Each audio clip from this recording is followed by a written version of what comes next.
চুলায় হারিয়ে আছে কিন্তু জ্বলছে না আগুন। রাজধানী জুড়ে টানা প্রায় এক সপ্তাহের গ্যাস সংকটে নিত্যদিনের রান্নাবান্না যেন অনিশ্চয়তার নাম। সবচেয়ে বেশি বিপাকে নিম্ন আয়ের পরিবার আর মেসে থাকা ব্যাচেলররা। বিস্তারিত ইমরান শেখের প্রতিবেদনে। চুলায় হারিয়ে আছে রান্নার সব আয়োজন, শুধু নেই গ্যাস। রাজধানীতে টানা প্রায় এক সপ্তাহ ধরে তীব্র গ্যাস সংকটে থমকে গেছে হাজারো পরিবারের নিত্যদিনের রান্নাবান্না। সকাল দুপুর কিংবা রাত কোনো সময় মিলছে না পর্যাপ্ত গ্যাস। অনেক বাসায় 24 ঘন্টার মধ্যেও একবার চুলা জ্বলছে না। সব থেকে বেশি বিপাকে পড়েছে নিম্ন আয়ের পরিবার আর ব্যাচেলররা।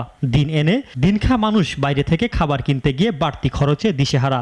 গত এক সপ্তাহ যেভাবে আমরা সাফার করতেছি, আজকেও হয়তো আমরা সেভাবেই হয়তো বাইরে গিয়ে লাঞ্চটা সেরে আসতে হবে।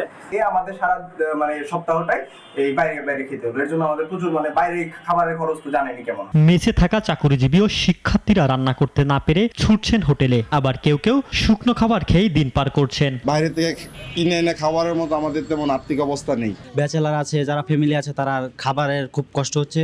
সবাই তো আর কিনা খাইতে পারে না। সকাল থেকে আমাদের এখানে গ্যাস নাই, আমরা বিদ্যুতের চুলায় রান্না করি।